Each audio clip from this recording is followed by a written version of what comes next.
Hello दोस्तों, learning skill channel में आप सभी का स्वागत है। आज का टॉपिक है बौद्ध धर्म। बौद्ध धर्म से रिलेटेड जितने भी एनसीईआरटी में क्वेश्चन थे उनको लिया गया है तथा वो किसी भी एग्जाम में आए हुए हैं उनको भी लिया गया है। तो चलिए बढ़ते हैं आज के प्रैक्टिस सेट की तरफ। पहला क्वेश्चन है, गौतम बुद्ध का जन्म कब हुआ था?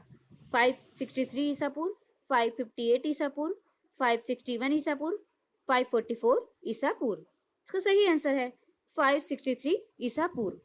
बुद्ध के जन्म एवं मृत्यु की तिथि को कैंटोन अभिलेख के आधार पर निश्चित किया गया है। बुद्ध का जन्म 563 ईसा पूर्व में कपिलवस्तु के लुम्बिनी में हुआ था तथा इनका जन्म चिन्ह कमल है। अगला क्वेश्चन, गौतम बुद्ध की मां किस वंश से संबंधित थी? शाक्य वंश, माया वंश, लिच्छवी वंश, कोली वंश। इसका सही आंसर है कोली वंश। गौतम बुद्ध की मां का नाम माया देवी था तथा यह कोली वंश से संबंधित थी। इनके पिता शुद्धोधन जो शाक्यगढ़ के मुखिया थे। अगला क्वेश्चन, किस स्तंभ लेख में बुद्ध शाक्य मुनि कहा गया है? मास्की अभिलेख, भाब्रू अभिलेख, रूमनदेही अभिलेख, उपरोक्त में से कोई नहीं। इसका सही आंसर है रूमनदेही अभिलेख। रूमनदेही अभिलेख अशोक का है तथा यह अशोक का सबसे छोटा स्तंभ लेख है। अगला क्वेश्चन, निम्नांकित में से किसे एशिया का ज्योतिपुंज नाम से जाना जाता है? एशिया का ज्योतिपुंज मतलब लाइट ऑफ एशिया। इसके ऑप्शन है ईसा मसीह, गौतम बुद्ध, पैगंबर मोहम्मद, उपरोक्त में से कोई नहीं। इसका सही आंसर है गौतम बुद्ध। गौतम बुद्ध को एशिया का ज्योतिपुंज कहा जाता है। अगला क्वेश्चन, गौतम बुद्ध महावीर जैन को एक दूसरे का समकालीन किस ग्रंथ में बताया गया है? दीर्घ निकाय, मध्यम निकाय, विनय पिटक, इनमें से कोई नहीं। इसका सही आंसर है विनय पिटक। विनय पिटक संघ संबंधी नियम तथा आचार की शिक्षाएं देता है। इसका संकलन प्रथम बौद्ध समिति में हुआ था। यह बुद्ध के त्रिपिटक में से एक है। बुद्ध के त्रिपिटक थे सुत्त पिटक, विनय पिटक तथा अभिधम्म पिटक। अगला क्वेश्चन, कौन सा बौद्ध पवित्र स्थल निरंजना नदी पर स्थित था? सारनाथ, सांची, बोध गया, इनमें से कोई नहीं। इसका सही आंसर है बोध गया। पवित्र स्थल बोध गया जहां गौतम बुद्ध को सर्वप्रथम ज्ञान प्राप्त हुआ था, यह निरंजना नदी पर स्थित है। आधुनिक युग में फाल्गु नदी को ही निरंजना नदी कहा जाता है। अगला क्वेश्चन, दुखों के निवारण के लिए बुद्ध ने कौन से मार्ग का अनुसरण करने को कहा है? अष्टांगिक मार्ग, धर्मचक्र प्रवर्तन, महाभिनिष्करण, उपरोक्त में से सभी।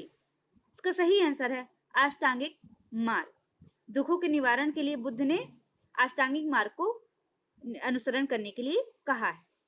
यहीं पे देखते हैं धर्मचक्र प्रवर्तन से अर्थ है बुद्ध द्वारा दिए गए उपदेशों से।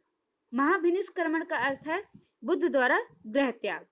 अगला क्वेश्चन, तृतीय बौद्ध सभा किस स्थान पर बुलाई गई थी? वल्लभी, पाटलिपुत्र, कुंडलवन, राजगृह। इसका सही आंसर है पाटलिपुत्र।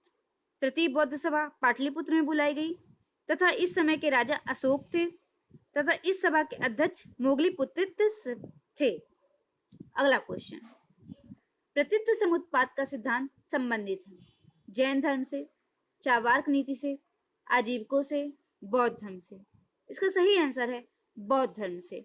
अगला क्वेश्चन, किस राजा के एक अभिलेख से सूचना मिलती है कि बुद्ध का जन्म लुम्बिनी में हुआ था?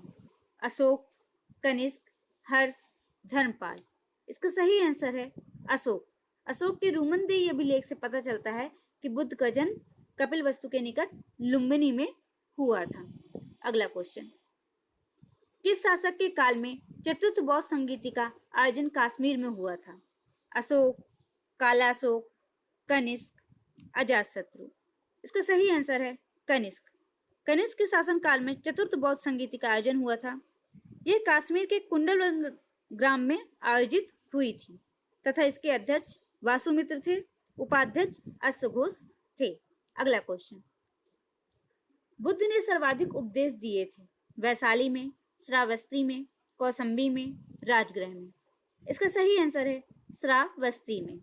अगला क्वेश्चन, महात्मा बुद्ध का महापरिनिर्माण किसके गणतंत्र में हुआ था?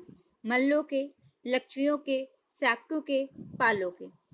इसका सही आंसर है मल्लों के। बुद्ध का महापरिनिर्माण 483 ईसा पूर्व में कुशीनगर के में मल्लों की गणराज्य की जो प्रथम राजधानी थी उसमें हुआ था। महापरिनिर्माण का अर्थ है बुद्ध की मृत्यु से।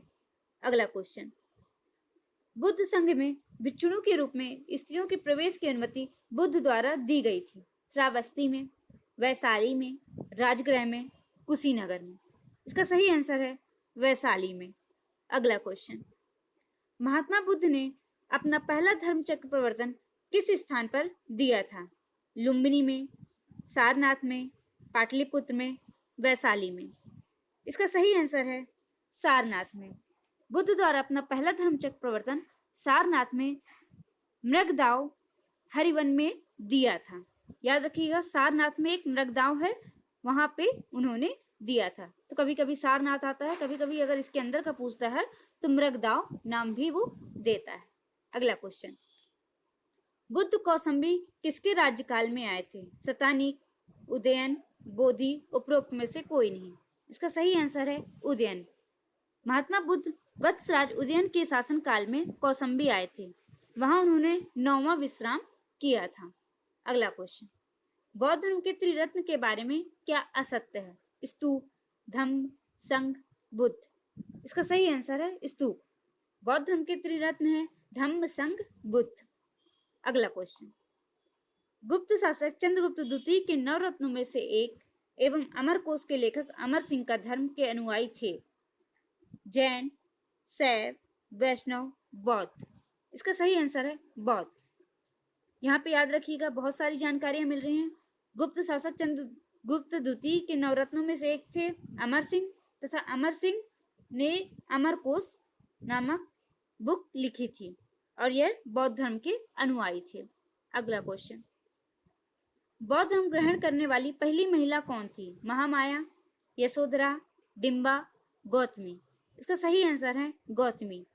अगला क्वेश्चन, भावी बुद्ध की किस रूप में जन्म लेने की कल्पना की गई है? सामंत, कश्यप, मैत्रेय, उपरोक्त में से कोई नहीं? इसका सही आंसर है मैत्रेय। मेरा वीडियो पसंद आया प्लीज लाइक, सब्सक्राइब तथा कमेंट जरूर करिएगा। Thank you.